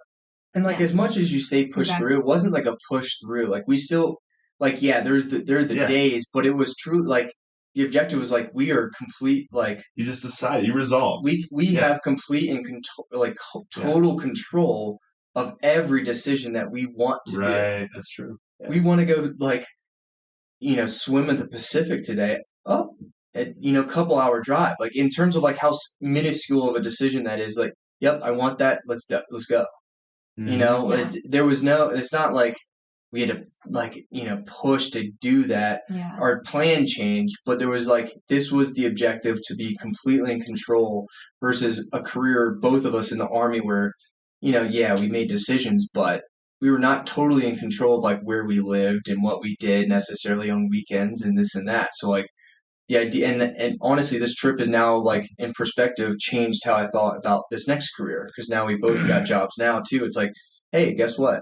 If I'm, like, done and bogged down with, like, the computer screen for a little bit, I will go and just run around the yard with the dogs for a bit. Yeah, that is my decision, and, like, that is what, like, nope, this is what makes me happy. I have no problem leaving the computer for a bit. You're not in prison. Nope. You have freedom. Yeah, absolutely. And I'm not bogged down anymore by, like, the career path versus complete happiness with where we are at. John, were you going to say something? Yeah, I was going to say that's a perfect transition, because you guys outfitted for the winter, upgraded your passes, became winter warriors, and had a great trip. That was my favorite part of the trip, because it seemed like you guys hit a stride at that point. Yeah, we did, and it just kept on. And trust me, there was bumps. Like, I mean, anytime you travel, you're gonna either get a flat tire or electric problems. Yeah. But you're still going to, I don't know, it was just, we really did hit a stride. Everything we planned, and I think the first part of our trip really evolved us to be, you know what, let's just go with the flow, but let's just plan as we go. We got better at planning together. We got better at thinking of where do we want to go in the next couple of like weeks? How are we going to travel? Where are we going to stay? And we just got better at Yeah. living. We also got that- better at planning to adapt. Yeah. So like our plans were like, hey, if by the way, this is a long drive, or Yeah. this might mess up. I had planned Let's A, be- B, and C. You're Yeah, used to let's it. get like Yeah. make sure we have some like Yeah. turn off points just in case, like Yeah, a turn-off snowstorm or something points. crazy. That's So Oh it's yeah. like Well, it was just easy. we planned for the Yeah. crap. So Yeah, I you know, kind of yeah. wish, yeah, Murphy. I Yeah. kind of wish we could have had like another 6 months to go, and I guess, We could have, you know, I guess. we could have, but, you know, it really was that time in our life where we were just like, this is awesome, and this is easy, and we know how to live nomadically. Right, right. Because it does take a while, and that's why I think there's been a lot more people. I don't know if you've seen it on Instagram, but they've started businesses where they actually give travel advice to people who are doing the van life, because it is hard to start out. It's not easy, no matter how much Instagram makes it seem how luxurious it is. And that is the thing too. Like everything's a task. You want a cup of coffee? It takes about 45 minutes. I will wake up out of like the comfort of like the van, and I have to go around the back to our grill because we don't have like a coffee maker. So I go to the grill, I start a fire, get water from somewhere. I either have to like go get into like the river that we're close to, filter it, or boil it to get the water, whatever. Then put it into like the French press thing, and then clean everything back up, and then put it back into where like it's spot. It was not like just make coffee. Lots of maintenance. You're not like it's like small things you realize like. So every ounce of like the trip, even the comfortable parts, are like you have to like work to get. Right. Now the your camper thing. was a little bit more luxurious. Well, yeah. I mean, there's running water, Right. but I mean, you still have to plan on filling up your water tank or filling up your jerry cans in the winter. You have Right. to de-winterize. Then you have to plan on like emptying the sewage. Like you have to plan on a lot of things that you normally just don't have to. Right. And or propane, so for your heat. We learned one night that for a camper, how many volts of battery do we have to have? 12 in order for the propane to run? Above 10 or something. Above 10 volts in order for our propane heat to run. Because we were like, our heat doesn't run on battery. Why does it take battery? Why is our heat not on? And we thought we had a huge problem, right? The next morning I called Northwood, and you can just call them and, they help you. Is that the manufacturer? Yes, exactly. Okay. They figure out the issue. And they're like, well, do you have any battery left whatsoever? We're like, no, it's so dead. And they're like, well, that's your issue. And we're like, oh, okay. So it just kept on evolving about You think there'd be a note to that? Like, hey, if you want your heat to run, keep it above 10 volts. Like, right? Is heat important? It wasn't in the manual at all. We're like, come on, that's and it happened at 2 a.m. So the water bowl for the dog was frozen when we woke up. It was like 15 degrees out. It was cold. So that was a learning experience. So it's kind of fun because so here we are. You're now enjoying the winter stuff. You're adapting to the new lifestyle in your new home. It's fun stuff, fun adventures. Still has hiccups, still has these issues. Yeah. But really, you're hitting that time. Kind of flew by in my memory too, because the issues in which, like, I was uninvolved except from the distance, but the calls were like, "Yep, things are good. Okay, cool." Yeah. Like it wasn't like things were easy. Yeah. We knew how to deal with everything at that point. you paid your dues, right? Yeah, Like the problems were mostly behind. And it was like every day we were just like, we are so lucky. Like at the end of the night, we would just, at that point where, at the end of the night, we would just lay in bed and be like, this is so awesome that we're doing this. And tomorrow we're just going skiing again at Jackson Hole, like, or Big Sky or Taos, New Mexico. Like it was just so amazing when we just woke up and we're like, wow, life is easy. The calls were very short in this part of the trip because Billy and I made a point. We made a point to reach out to each other once a week at least. Yeah. Hey, you live? How's the trip going? Do you need anything? And then the second half was like, yeah, man, today was great. We skied. It's awesome, dude. Good stuff. And we're skiing tomorrow. All right. Yeah. And then it'd be like quiet for a minute. It's like, all right, dude, we'll talk to you in a week. But that's great. So, and it's an awesome transition. So the 6 months goes, you guys adopt Moose, which is our Borbell, because we had a Borbell also. So now you have 2 dogs. You're trumpeting around. You're having the time of your lives. And you're like, Well, our year's about up, which was your goal. Mm-hmm. We're going to transition and hope to God someone wants to hire two ex-army hippies. Yeah, totally. Yeah. How'd that go? That was interesting. I was a little bit more nervous about the job search. I don't know why, I just was. So I actually did my project management course throughout the end of our trip. And then I was trying to apply, and I think I applied to like 50 jobs. I got literally nothing because you just need to know somebody in order to get an interview. You just have to get to that interview stage.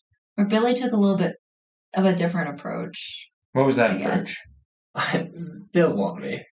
That was my approach.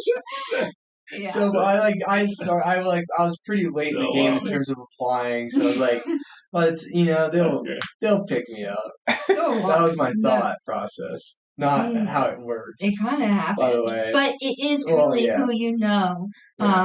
When you are job searching. So it was a little bit different, but I guess the person who hired me was, I went through 8 interviews because I was unqualified for the job, but Loosely. Yeah. You were qualified, you just didn't have the I qualifications. didn't have the qualifications, that was a better way. It's a good distinction. Yeah, and so you're capable. Yes. He was like, how are you gonna go from doing nothing every day? Well, not nothing, like skiing and living the life and then going to a job. And I was like, because I am just so ready to work right now. Like I've done nothing like this past year where I'm ready to kind of just dive into it. Right. And so, yeah, it was hard at first, but it was really just a lot of the person who I networked with, vouched for me. And then, mine was more of, I reached out to somebody that I knew from the Army who was working for this company, and interview later, got it. Yeah, I mean, they it was wanted just, him. They want me.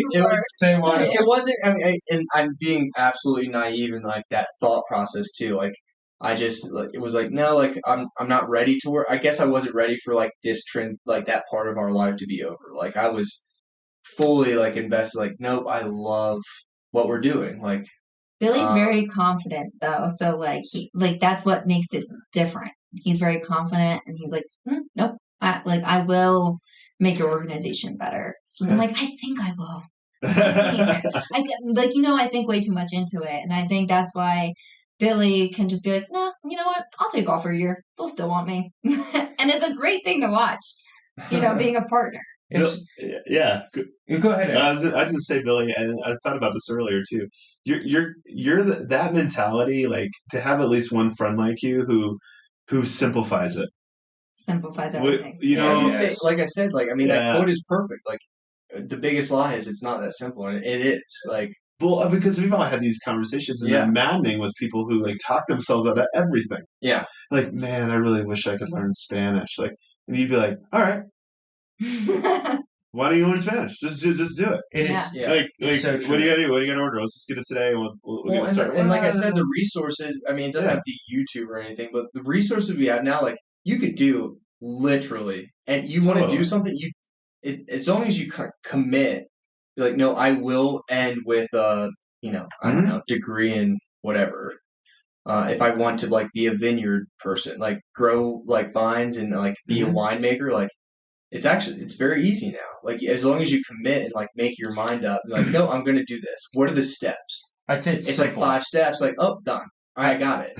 They're like I'm simplifying it a ton. Obviously, like some people have a degree in this, but like that is like you break it down to like I get the degree, I have the knowledge, and then I do it. A marathon's simple. You just take a bunch of steps. Yeah. Right.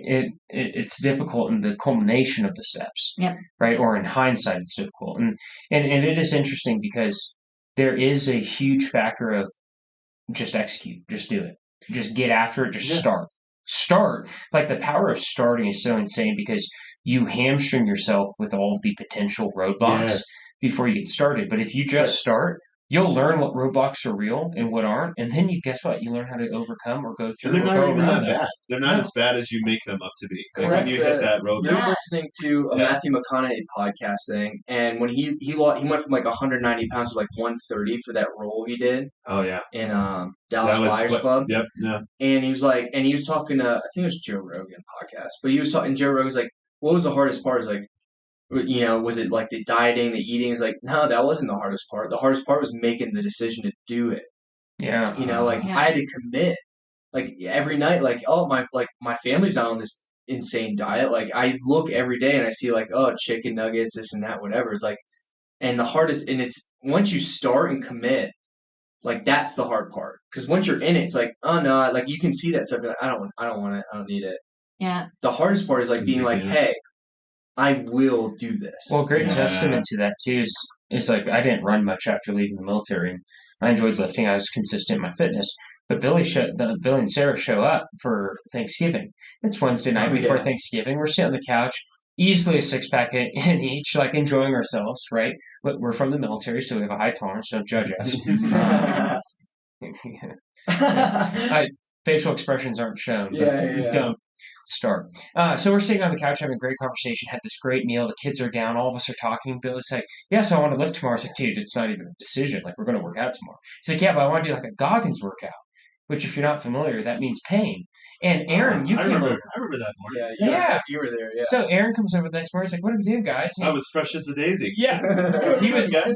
He was fresh as a daisy, but not aware of what we were going to do. So we're like, hey, no big deal. We're just going to do like this Goggins workout that Billy had dreamed up, where it's like a 5K, 500 reps. First, I had to Google who Goggins was. Yeah. Oh yeah. Oh, that's not. And he's basically a masochist, right, for a purpose. Yeah. And followed by another 5K, and we did it, and that launched a bunch of projects around challenges. And the point to me bringing that up Into the icy wind, Yeah. a headwind, Yeah. in the middle of winter. Twice. All of your beards were just frozen. It was Correct. brutal. It was brutal. It was like the task itself was hard, and then all the environment was like, you need to stop doing this right now. Yeah. I remember not being able to breathe because it was blowing into our lungs. And that so was hard. Like somebody was redlining, like according to their watch, it was like, I'm redlining. Yeah. And what was funny is like that was kind of the impromptu starting of something that was then carried on for something like over 80 5Ks through the dead of winter. And with that hard day, which was really difficult because we did 2 of them and we were absolutely dead. But that became one of the easier runs in memory compared to some of the storms that we ran through and things like that. And the reason I brought it up is just this cheeky analogy of you just jump in like, hey, tomorrow let's just do it. Yeah, let's just start. Forget it. Let's just do it. And then once you start, who cares? The wheel's moving. Momentum is going for you. You'll learn how to adapt and overcome. Yes. You'll get stronger. The idea is commitment. Commitment. If you walked into it with like a true dedication and commitment to it versus being like, yeah, I'll try it. You know what I mean? Like it's different. Like no diet works if you just, I'll try it. Yeah. Diet only works if you commit, like, I am doing this. There was and that's the mental turn on of like, yes or no, or like, success or failure. Yep. There's no try. Like, it's just like, I will do this and like, yeah, you're going to adapt. But that was the trip too. Like, I will have complete freedom or whatever, whatever the trip was. It's just like, oh, we can't do Alaska and this and that, whatever. But we've committed to doing this thing and we will make the best of it. And this is a life-changing year in terms of my eyes. Yeah. But. So, and you're right, because you went that one workout, that fun pre-Thanksgiving thing. There was no question, oh, let's try it. Yeah. We're going to do it. And it's like, okay, well, we're going to do it. And we did it. Mm-hmm. And that was it. And then we played football the next day. Yeah. It was Turkey Bowl day. Mm-hmm. And then we worked out again on Friday. And that's life. And that's what your guys' trip was. And that's what all these ventures are. It's the people who won't jump. It reminds me of that Theodore Roosevelt quote with the man in the arena. It's like, woe to those who won't step in their gray lives, something like that, very loosely. And it's like, yeah, like you just, once you jump in and wrestle, life is vibrant, life is full, and you have no idea what can be achieved. So, and it's kind of exciting. So just commit. It's that man in the arena type man in the mentality. Arena. Like, choose to be there and do it, and because you'll hear a lot of people talk about, I wish or even mock you like, oh, must be nice that you have this, this, and this going for you. It's like, look, don't make fun of me and don't get mad at me because I made a decision. Correct. Do you make decisions? Yeah. I would throw that right back to people. Like, when is the last time you really wanted to do something and you did something about it? Yeah. Because I think it's a small set of people that really do. Like, they have suspicions of what they really want to do, and dream wise, and like deep, meaningful things, and they do nothing about it. Yeah. Well, I see it all the time. that's the thing too with versus the decision was made. Yeah. Like, but the progress from like going from nothing to like having this van and like doing all this stuff is like we've had years of saving of money to just take a whole year off and do nothing except for spend it essentially. Like I didn't all of a sudden just like have this like great camper van or whatever. Like, no, we had it took 9 months for us to build this thing from scratch. But the decision was made. We are doing this. Yes. And so that's it. Yeah. The in between little steps, like you're saying, like a marathon is a thing. Like, oh, I'm doing a marathon. You now have 26 miles to figure out how to get from start A to start end B. Right. But I think it's interesting. You guys are relating like a lot of things to sports, running, wrestling, like how when we were brought up in our lives, like I guess sports or any of these things kind of make a really big impact. Because like for me, when I was a runner, like it's the same thing, exactly what we went through. You start the race, like I mean, you better finish it good. Like, you're gonna. There was times I had like cramps, and I'm like, well, I mean, I want to get first, or I want to finish, at least. And the worst nerves are before you start the race. Exactly. Yeah, Once you're going, you're like, well, you're going. Yeah. Like, you might as well finish. When you're done, you get, it's just so, satisfying. It's such a satisfying feeling of being like, well, I did it. Like, it doesn't matter. Now that I'm looking back, it doesn't matter if I came in third in one of my races in high school, but I did it. Like, I was a great, I was a great athlete, and that's what mattered. Just like this trip, we were great adventurers. We maybe weren't the best at times. Mighty adventurers. We might have not won. We might have not won, but like we gave everything we got. We did. And we came out in terms of like we came out as we've progressed in terms of mental and emotional like adults to I think be more, we have something to add to like the world now that we like in a different eye than just the normal person like gets a job and has kid like fills into like the norm I guess. Like the quote unquote rat race type of thing. I think we've come out as a different perspective and we have something to add. So before every race, like my coach would always say, dig deep. And I'd always be like, that really resonated with me. And now, like, before everything that I do now, I'm just like, you know what? Just dig deep. Like, you got this. So, like, two really quick things. And one of them is a transition. It's interesting because, it comes up actually quite frequently. Like, man, a lot of this is tied into fitness. Is it a fitness thing? And as I was listening to you comment on that, actually, I realized it's like, no, but we are physical beings. Like as human beings, we are tied to bodies that are physical. So it's amazing to be able to point to a finite, relatively short-term thing as a metaphor for something bigger, right? And like races, runs, lift, the climbs, all these different things that may take a day or two, depending on their duration or a couple hours, but they have implicit power in the example they set for something that can take a year to accomplish or years to plan for. And that's why I think the fitness piece keeps coming in because it's inherent to who we are. It's inherent to the process. And, we're kind of naturally coming to this point where this question I think is well timed of here we are. You guys are both well employed. You're both happily or mournfully out of that journey, right? Looking back at everything from meeting to the years of planning to the building your guys' home to your resilience and adaptability and everything you learned through the trip, if you had to highlight your biggest takeaways or the things you hold dearest to you in hindsight, what either one each or five each, whatever, what are those things that in hindsight you're just like, dang, I'm so grateful because... You want to go? Typical.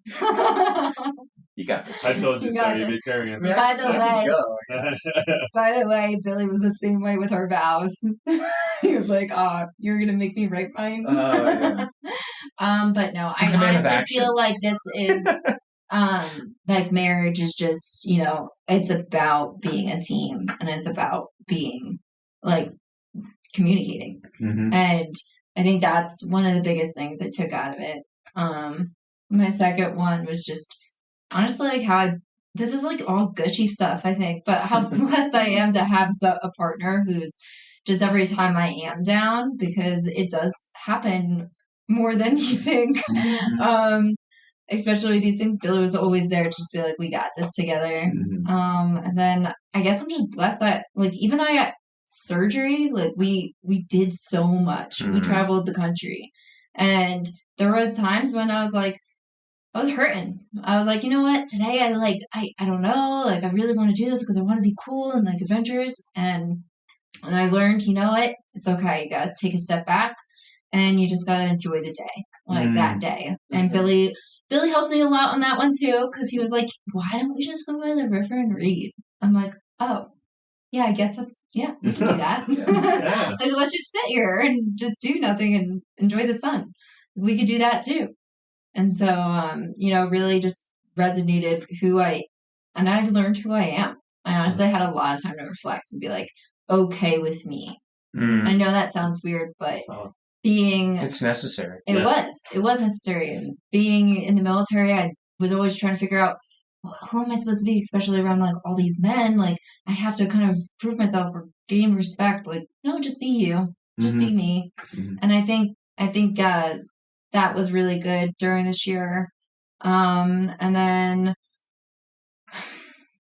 I'll think of my last one out of Okay. the 5, but I think that's a good 4. 5? I don't think I have 5. I just have like, if you see something you want to do it and it interests you a lot, like, all right, let's do it. That's it. Like, I don't think It is that simple. I mean, it is that simple. Like, you see a lot of these guys and they're doing these amazing, like, they're climbing, like, whatever hike and then skiing down, whatever your interest is. Like, mine was like skiing specifically. And I would see these guys climb like the Grand Tetons National Park. And I thought, like, oh, they have to get these amazing permits or helicopters up there. Like, nope, you hike up and you ski down.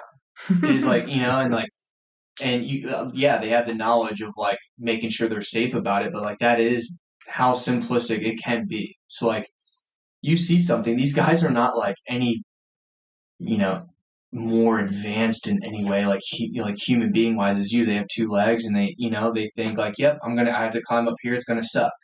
No one has a great time climbing like 4,000 foot like elevation, starting at 9,000 feet. It's just like no one has fun with that necessarily. But like if you have like you see something you enjoy and you want to do it, like, and you see somebody else do it, there's no reason that you can't. So if you want to do it, just do it. That's it. Just commit. Commit. We got to Hashtag Nike. Just do it. borrow Billy's confidence for a I minute. know. Well, gosh. yeah. Well, like I mean, you can size up people in the gym and like, hey, like, oh man, he's doing this, whatever. Like, you can take it with anything. Hey, this guy's like getting a promotion versus me. Like, what did he do? He did something. There's like everything is measurable in that sense. Like, hey, why is this guy like climbing this mountain? Like, oh, because he took a left foot in front of a right, and then vice versa, like all the way up. That's why. Yeah. Oh, I could do that. Or like, same with sports. Like, why is this guy like, starting in front of me? It's like, well, he spends the extra time to like shoot. Well, okay, if he spends an hour after practice shooting, I'll spend an hour and a half. Like, it's all measurable. Like, why can't I do this? Well, that's the guy's the same as me. He's got 2 legs, 2 arms, like a brain, 2 eyes. Like, we're all the same. It's just how much work you want to put in. And the minute you commit to like the decision, like I will do a thing, that's and truly commit, not just saying like, oh yeah, I'll try. Yeah. There's, not to pull the nerd in me, but there's like a Star Wars quote. It's like, do or do not. There is no try. Yeah. You do it or you don't. Yeah. Well, That's all it is. And I think there's a really good delineation that takes away some of like the cheeky confidence, right? Because the last thing I'd want is someone to have the excuse of the out, listening like, oh, Billy's just hyper confident. No, dude, you just look in the mirror more. Like, What you've learned, and the reason you sound so confident, is because when you learned that if I just commit, I can learn the path to what I want. I can learn the steps I need to take. I can learn what needs to be learned and what needs to be practiced and what skills need to be built. It's doable. It's not going to be overnight. It may be tedious and difficult, but I know it's accomplishable if I commit to it as an ideal that I want to accomplish. And that's where it sounds like confidence, but you've earned that. You've earned that because you've realized, oh, I can do this if I go and get this course done and I acquire this skill and I do these steps and I start practicing. Oh, and now I've done it. It's a journey, not it's a journey wrapped up in a decision that starts and is seen through by the decision. Yeah. You have to. I kind of get this picture in my head of this. You making a decision is like you deciding to steer your own life. It's not unlike I'm thinking like maybe a sail ship or something, and there's the winds are coming, the waves are coming. The one that's most dangerous is the one that doesn't just make a decision. Yeah. Like you gotta which way you gotta go, because if you just dead stick it, you're gonna go down. Yeah. Like you're done. So if you're in this situation, you just have to have that resolve. Yeah. Like we're gonna continue. I don't know how it's going to look necessarily. A, B, C, D. Sometimes, right? and like you said, like sometimes you do have to adapt, like like midway through your journey. Yeah. But like, it doesn't mean you're like completely off track. Like you've in some way progressed, and maybe not the way you want it, but you've progressed and made yourself better in some way to like learn a lesson and like, okay, now let's get back on track. Yes. Billy is his father, by the way. So shout out to Papa Billy. Huh? Papa Billy. Yeah. So, like, for example, the other Billy. Yeah, we were in Maryland, and we were just like sitting in the light, and he goes, "Long way." We're like, all right. Yeah, like that's it. Like, yep, it's a long light. But then all of us, like, girls, were like, "Come on, like this is like 5 minutes." Where like he just simplifies literally everything. So I think it really truly shows how he grew up and who he was around, which is cool. So thank you guys for coming. If I could do a quick summary and then leave any closing parting shots to anyone. In extreme shortness, you guys met. There was attraction. You started venturing together and decided that was one of your unifying things, and that you're going to commit to a life that encouraged that commitment, and that was adventure born.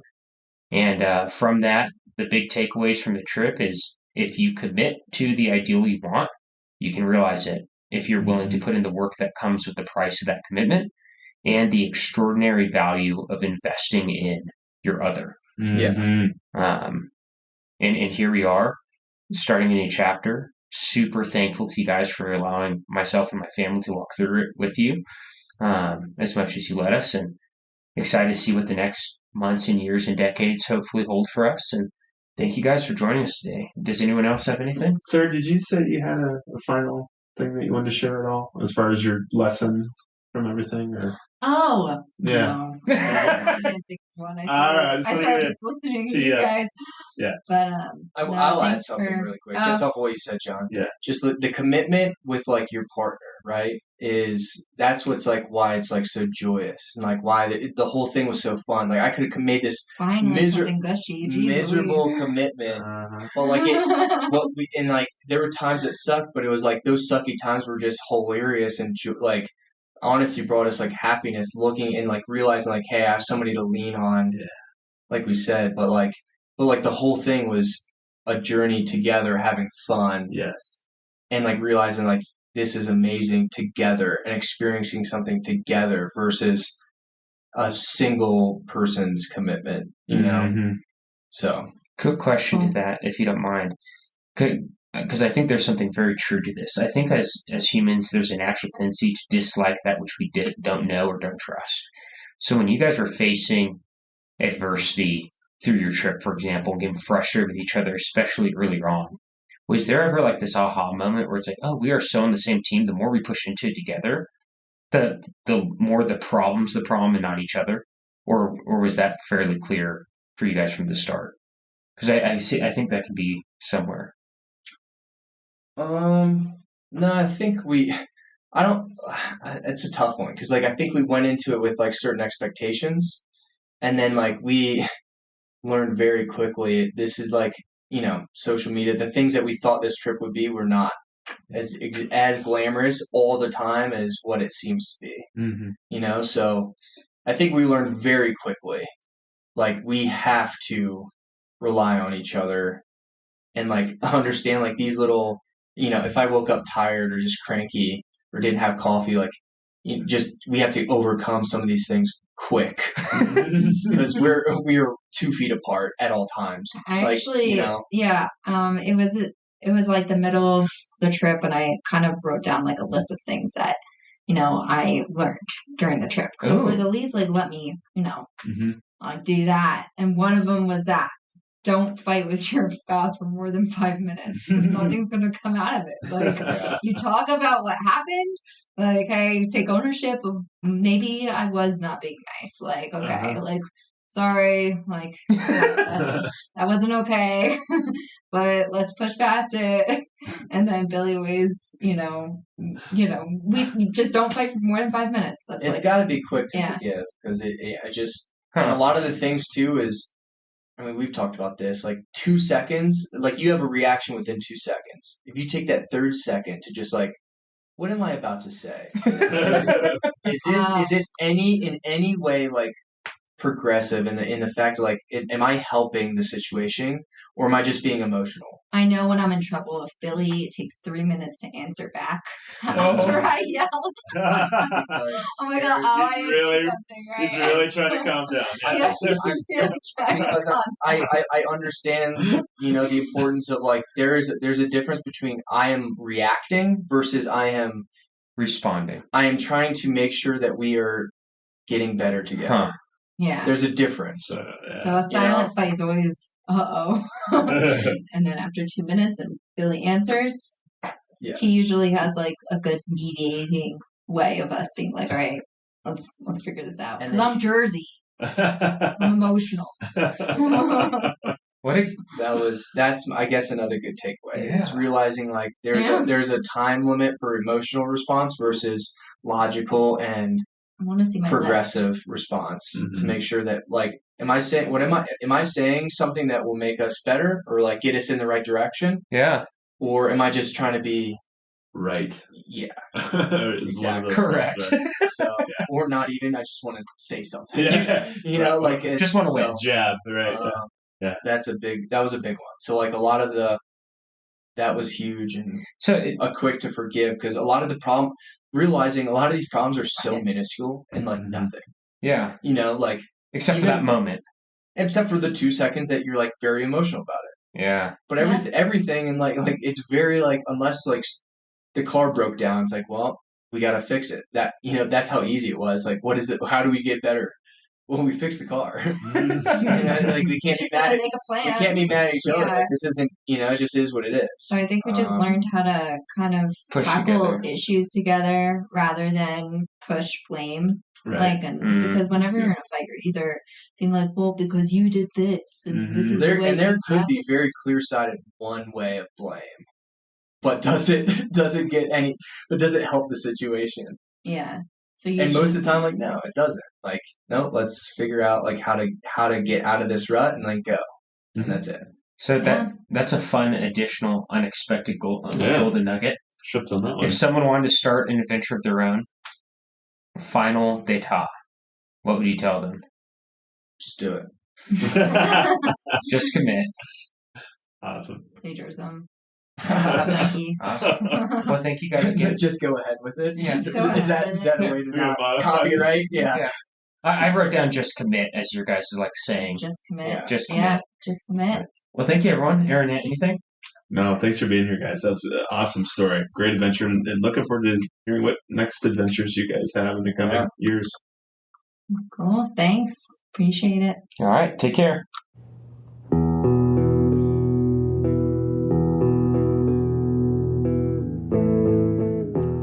That was another episode of The Grit Theory. If you like what you heard, please subscribe and let us know. If you did not like what you heard, keep it to yourself. We hope that you got at least a few nuggets that you want to share. We look forward to seeing your comments below. Thank you so much for joining us today. Take care.